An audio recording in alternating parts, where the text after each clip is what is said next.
Hi, entrepreneurs. Welcome to our today's session. And I'm really delighted to have you here once again. We are at session 5. See how time flies, yeah? We are now at module 3 today as we tackle this topic of selling online. And we are past halfway, yeah?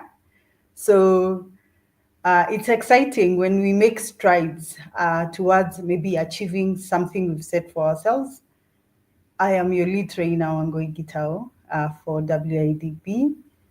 And soon we will be coming to the end of our course and our time together.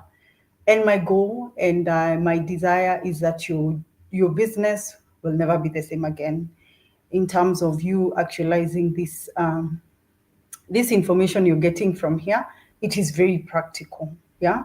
Every lesson is practical. Every lesson at the end of it, there is a task for you to tackle.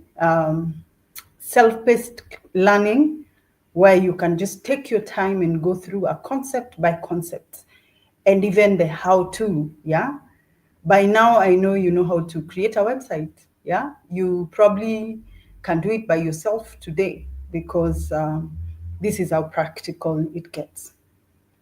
In last class, we learned a few things, especially on how to communicate using digital tools to our clients. And today, we continue to build our knowledge, yeah? But now we are at module 2, we move to selling online, yeah?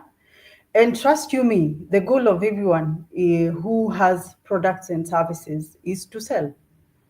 You opened your virtual store, you open your brick and mortar store to sell. That is the objective.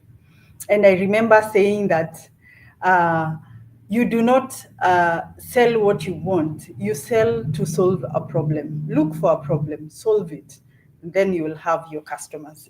I came across a very interesting quote, and it was saying, don't find customers for your products, find products for your customers. Find products, yeah? Find what people need and you will sell, yeah? So today we are tackling basically selling online. And you have been selling as an entrepreneur, you have been selling. This is not something new. Selling is what you have been selling. But now we are looking and exploring on how you can sell online on digital platforms so that your margins, your profit margins can go up and even to grow your business. Because at the end of the day, if a business is not selling, if you're not able to sell and even meet your overheads and even your upkeep, then that business does not make sense. So as an entrepreneur today, we want to look at how can you sell online, yeah? But the principles of selling remain the same. The principles of selling, there are principles that govern selling. They do not change when you come online. They remain the same. And I want to give you a story of the greatest salesman. Yeah, Joe Gerald. Yeah, the greatest salesman who ever sold. Yeah, this guy appeared in it's called Guinness Book of Records. Yeah, 12 times for being a good salesman. This guy sold 13,001 cars in a period of 15 years. There was no internet, there was no nothing, WhatsApp messaging. This guy sold a car at a time. There's never one day that 20 people walked, as in like a company walked in and said, we want 20 cars. He sold a car at a time. And people have studied this guy to just see what are these principles he employed to be able to sell, because these are the same principles we'll take online so that you're able to sell to your potential customers. Number one, relationships. He built relationships. Before you go, and even when you go online, you have to be aware that you're selling to people. We are relational. And therefore, you need to be able to relate with me well. How do you create relationships? One, you offer value. You know what problem I have, you're solving it, you're giving me value. How you attend to me. If I have asked a question, don't assume that's a dumb question. How do you ask such a question? Actually, I get irritated when I see people, business people, entrepreneurs online, when you ask how much and they tell you check inbox. What is that? Yeah, say my price is this here online. Don't make it hard. Let people know quickly how much you're selling your things for. Yeah, it is trust, because some are your competition, but trust you me, your customer is your customer, and they'll buy from you even if you're more expensive than your competition.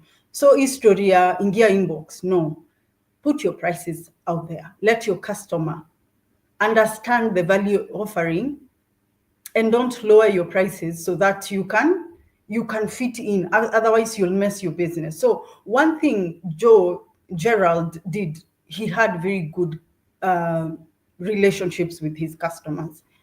Yeah, he was able to know their birthdays. He was able to send cards and flowers on people's birthdays. He made sure that you'd never buy from any other person if you encountered him. The next thing is know your customer. Know your customer. How do you know your customer? Is you interact with your customer, ask them questions. If a customer comes and what they want you don't have in your stock, don't ignore them. Look for that thing. Recommend somewhere else they can go. Check on them a few weeks later and ask them, did you find what you were looking for? And even inquire more. If they've told you a very specific color, you can probably ask them, is there any other color apart from that color you prefer? Yeah, just suggest. Know them. How do you know them? Building relationships and gaining trust. You begin to know your customer. Yeah, when they buy from you, keep their information, and that information, don't just keep it. Let that information work for you. Yeah, on their birthdays, wish them a happy birthday. Yeah, you imagine how profound it will be if someone who purchased from you got a card from you, a e-card, happy birthday on your happy birthday on this great day you were born. Yeah, it shows thoughtfulness. How many people have ever wished you a happy birthday because you bought from them and you left your details? It's knowing your customer and knowing what they like. If they like flowers on their birthday, send the flowers. If they love cards, send what they love.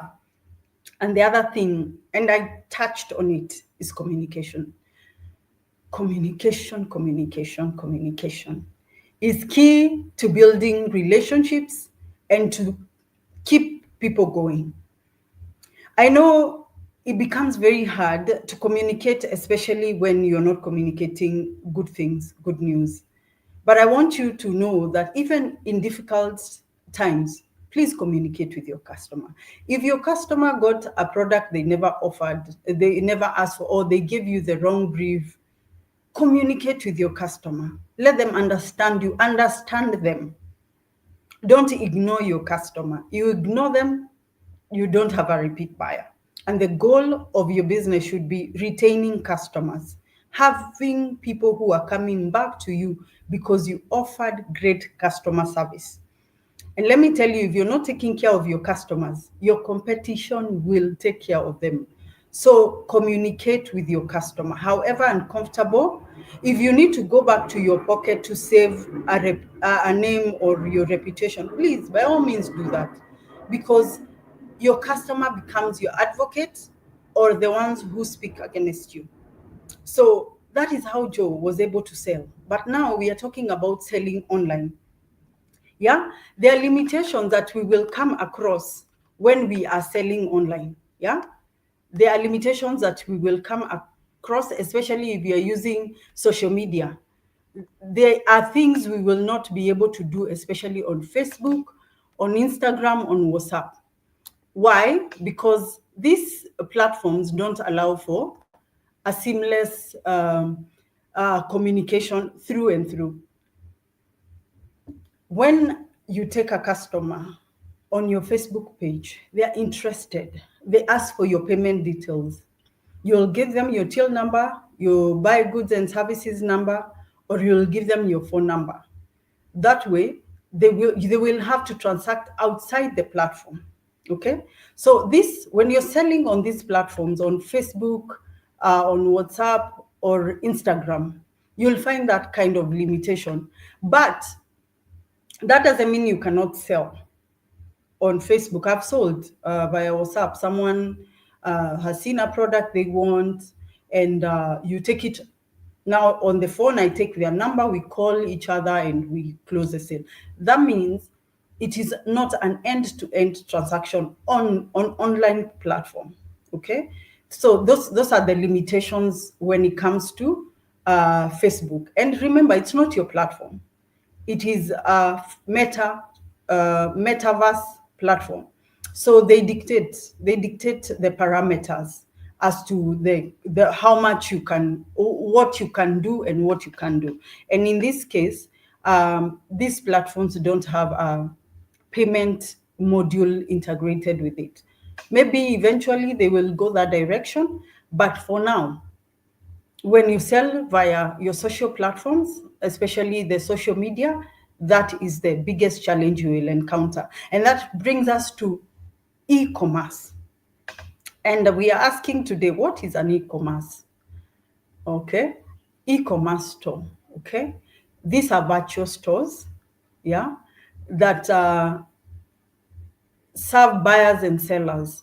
They serve both buyers and sellers in the sense that a buyer will go to this e-commerce platform and will buy, and the seller will go to this e-commerce platform and they will host their details there, and their services, their goods, they will be there, and it's done in exchange of money.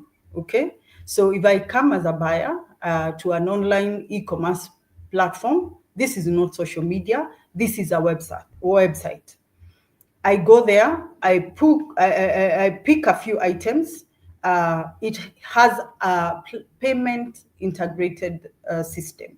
There is a cart where I put my things, and then there is a checking out once I'm done, and I will be able to do every purchase online. Rarely will you need any assistance, or you need to call anybody. You'll just need to stay on the platform until you're done, and you will pay either by your debit card. In Kenya, in Jumia, I know they integrate it with your phone, M-Pesa. You're able to sell that way. So that is what an e-commerce store is. And when we talk about e-commerce, we are talking about two broad platforms. There is the marketplace, and the marketplace, when I think about a global marketplace where people sell and buy, I will think of Amazon.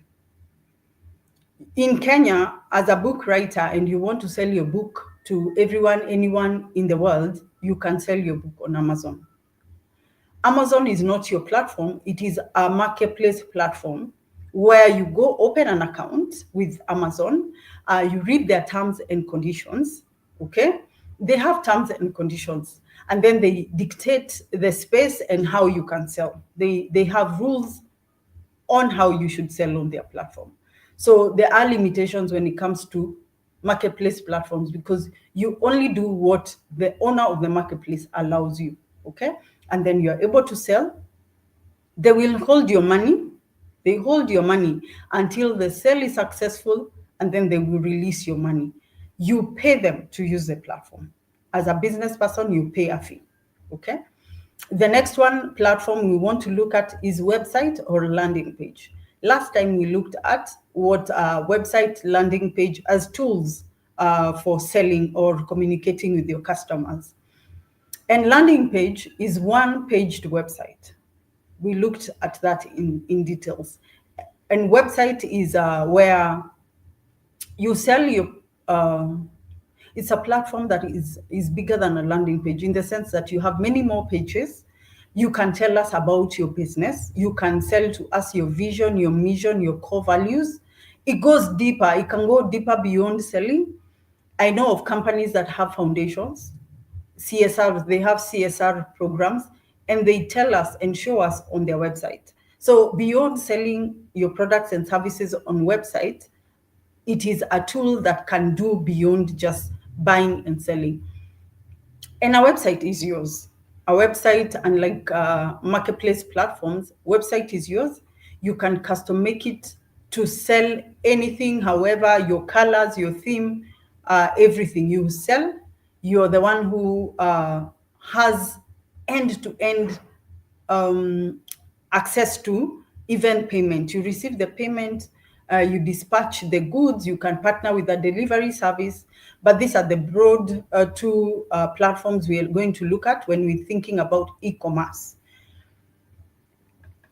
And I would maybe want to know if you have purchased using an e-commerce platform, or you have used an e-commerce platform to sell your products. Yeah.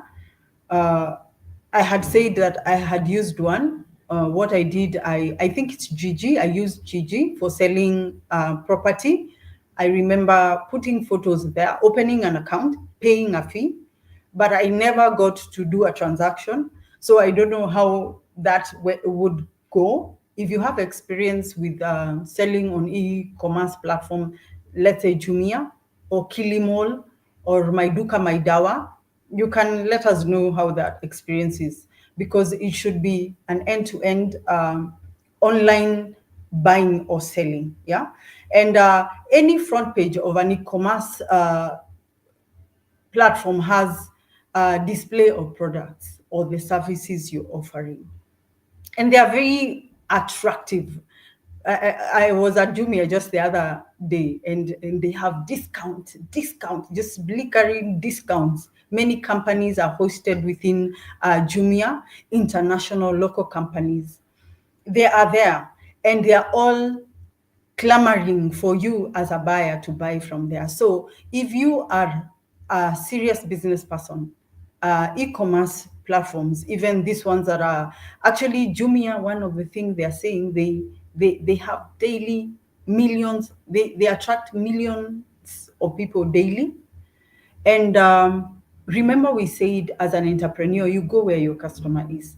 So if a platform is saying it is hosting millions of people, you want to be there. Yeah. And how do you stand out there? Remember, we said about doing SEO, optimizing your products for search engine. Yeah, doing good descriptions, doing using keywords that your customer would be looking for. Yeah, using quality, discount. You know what we look at, good quality, discounts, affordable. You know, those are the words that some clients go looking for. Competitive, those things. Yeah, quality, amazing, those things. Yeah, that people want to input when they are searching. Long lasting, you think about it. So when you how do you stand out? How will you sell? It is through SEO. So what do you expect when you go to an e-commerce platform? On the front page, there are featured display of products and services, brand identity of the business. If it's Nivea, you see Nivea there. Their catalog, what they're offering, the range, the like Jumia, anyone can be on Jumia. Agriculture, car selling, electric, whatever, makeup, everyone is on Jumia. Clothes. So the product catalog for Jumia is so wide. Offers that are being given there. We have Black Friday coming up. Today is Black Friday, and they have offers. Black November sales, crazy. They are all giving those crazy deals. 50%. I've even seen 90% slash prices. I don't know how real that is, but that's what marketing is all about: clamoring for you, client, for the client, because client is what we are opening our stores for clients to come and buy. Okay, and then link to a store shopping cart. Very important. A shopping cart is where you input your things. Think of it as walking into a supermarket, but now virtually, and you're picking items. You put them in the cart. Yeah, you put them in the cart, and now when you go to checkout at the counter, this is a physical counter, you pay for them. In e-commerce and online selling, we call it a shopping cart. And when we are going to pay, we say we are checking out. And these are the key features on the front page of any e-commerce store. Whether it's your own website, these are the features. And sometimes you create a website, probably you had a website, but it doesn't have an e-commerce option. So don't worry, what you do is just integrate it, e-commerce with your platform, and that's easily done by a website guru or a digital marketing specialist. They can help you input a plugin that will help you sell on your website. So if you have experience, please let us know, and let us know which platform you're on and how it's serving you. Any complaints, any advantages or disadvantages, let us know. Okay, I think I've already touched on this. Selling online via marketplace platforms. I've spoken about Jumia, I've spoken about Kilimall, MyDuka, MyDawa. This marketplace is essentially your virtual market, and the sellers they are offering various products and services for a customer to purchase. So the question is, who should sell on marketplace platform? Who should sell? Okay. If you're starting out, and probably you don't have a website, marketplace, Jumia would be a good place to start. Okay. However, that's not the only people who should sell on marketplace. I know of big brands who are on marketplace. And why are they there? It's because there are pool of customers there. And trust you me, there is a need for any brand to continually be in the eye of the consumer. Yeah. So these brands understand that they have to be where customers are, and they are also there. Traditional old businesses are on marketplace platform. Why should a new entrepreneur venture into marketplace first? Why? It's because, let's speak of Jumia. Jumia are doing crazy advertising for their platform. It can work for your business well because they are doing the marketing for the platform for you. They're handling the front end, back end. They're handling all the headaches that comes with having your own website. Yeah. You only pay a small fee. Yeah. You only pay a small fee and you get to sell. If you're an entrepreneur and you're starting out, or you're an entrepreneur who's wondering, where can I put my products beyond my social platforms, this is a good place to start. And let us know the experience you go through as you do that on marketplace. The next thing is a business website. We say that a website gives you credibility. A website, you can custom your colors, your fonts. The fonts, you can own the place. The language, you can control. It is your property. So this remains as a very good, powerful tool. And to be globally competitive, you need a website. For you to scale, you need a website. This is where you give your information. You give all your products, your videos. The director, you can pour your heart to people. People love good stories. I've seen directors of companies give their journey of how they started their business. And trust you me, people relate with people. And people will buy your story because they want real stories, yeah? And they will identify with your brand, given the value you're offering even on your website. So this is a place you can also host your e-commerce store and do a good job, because these platforms are here for us to take advantage of. And I want to ask those who don't have a business website, is a message getting to you about our website? I have repeated this thing about website and credibility and the things you can do with a website. Yeah. If a global company wants to partner with a local company, trust you me, the first thing, how they even shortlist, they go through your website. Yeah.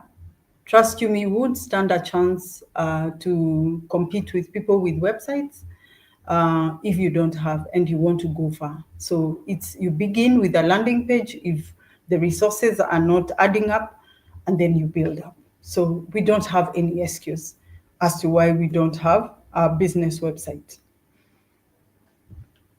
And the question in every entrepreneur's mind is, how do we convert people into clients? Now that I'm on Jumia, now that I'm on Amazon, now that I'm on my Duka My Dawa, how do I convert people into clients? I think I have touched a bit on building relationships, but now I want us to look at the sales funnel.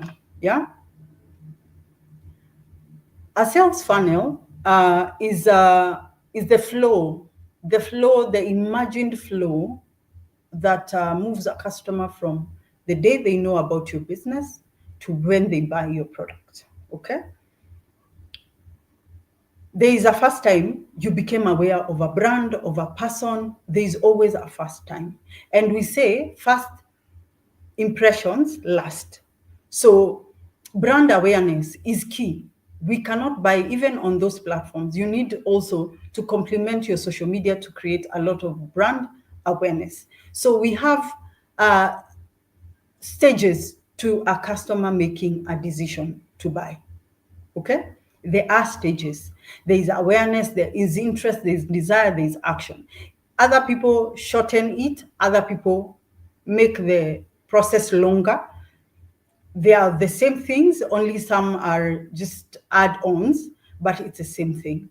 And this is how the flow of customer, and you see it is big at the top, and a funnel basically becomes smaller at the end, because many can become aware of something, but few will make the decision to purchase a product or your service, the one you're offering. So you need to be aware of this process so that you will know, someone who's at the interest stage, what should I do to move them to desire, or someone at awareness, what should I do at the awareness stage? And we will delve deeper into these levels.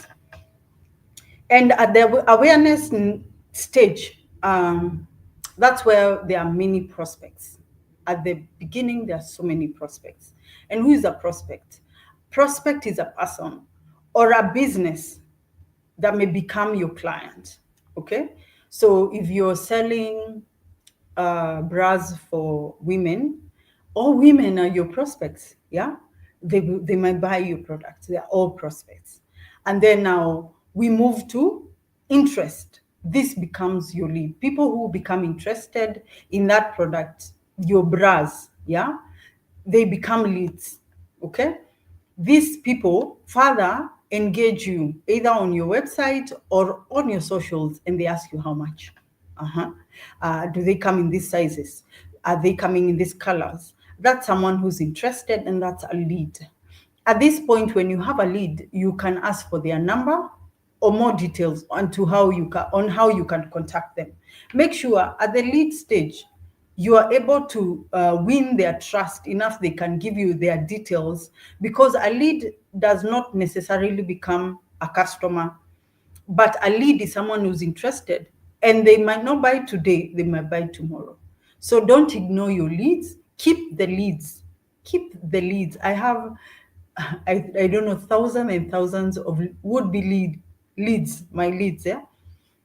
Keep leads. These are people who will eventually, when need be, when they want that product, they will remember you. So keep your leads close.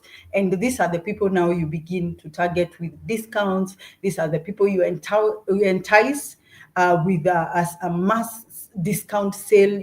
Like, these are the people you should now give testimonials of the product, people vouching for your brand. This is where you do all that online, yeah? On your Facebook, your social media, this is where now you entice those leads.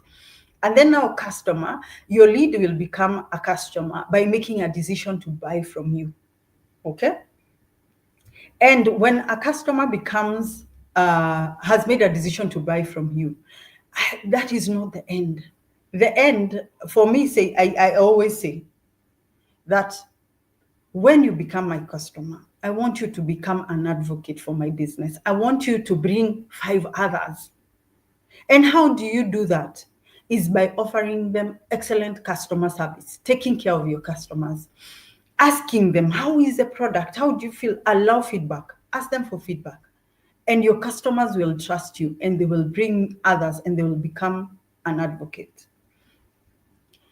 Can you become aware of something today and make a decision on it today? Yes. Yes and no. Yeah.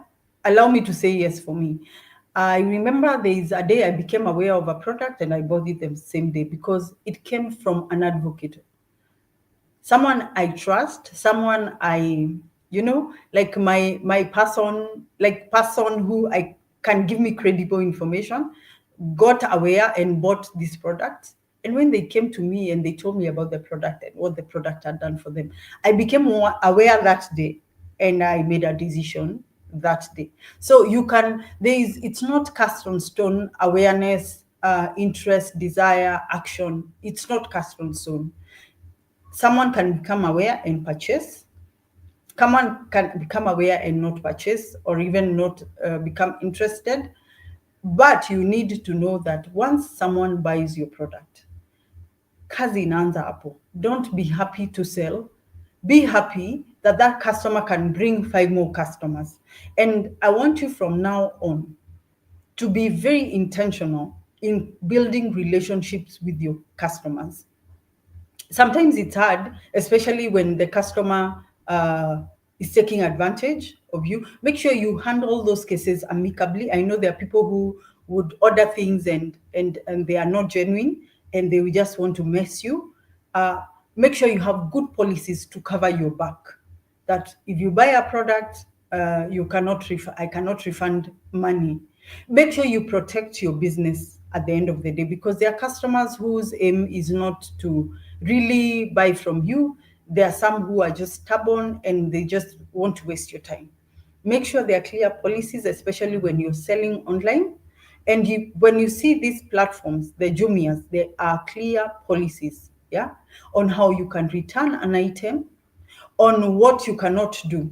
Please have this one. Tell someone, if you send me money, I will not refund. If I refund, I deduct a percentage to cover my costs. Yeah. So how do you grow your customers into your advocate? That is a key question. Manage your customer by building good relationship, communicate with them, check on them, and know them well enough to know even when they need a replenish. If it's a service, if they did their hair 2 months ago, check on them. Maybe they do every month. If you've seen your customer hasn't come and you have a good CRM that can remind you that this customer is due, please remind them. That is how you stay ahead of the pack, because remember, in your business, in your industry, you have thousands and thousands of people offering the same product, services. So for you to stand out and for you to be able to sell online well, you need to stand out, and the principles don't change when we come online. All you need is to be very diligent and even have policies that will cover you as a business person, and also help the customer understand the policies before they purchase. A disclaimer: I know you have seen what I ordered versus what I got. Yeah. There's normally those people making those videos. Please make sure what the customer orders is what they get. Because trust you me, you can dupe someone once, but shame on them when you dupe them twice. Make sure you're not selling substandard goods. Make sure you're not exaggerating your prices. Make sure what they order is what they get. If there are errors in shipping, please bear the cost, absorb the cost for the sake of business. And with that, we come to the end of our session 5. How time flies. Yeah, time flies. We come to the end of our session, and we will build going forward. If you have any question, please feel free to write, comment with a question. Trust you me, your question will help answer another person's question. Yeah, we learn from each other, and the uniqueness in us causes your question not to be what I would think or how I would ask, but the answers would help everybody. I will issue a handout that will complement our learning today. Make sure you go through this handout. Mostly it's a case study. Study this case and draw key lessons, and let's keep on learning. You tackle the next module. You go to the module on WIDB and you do your self-paced learning. I wish you all the best. Happy learning. See you next class. Bye for now.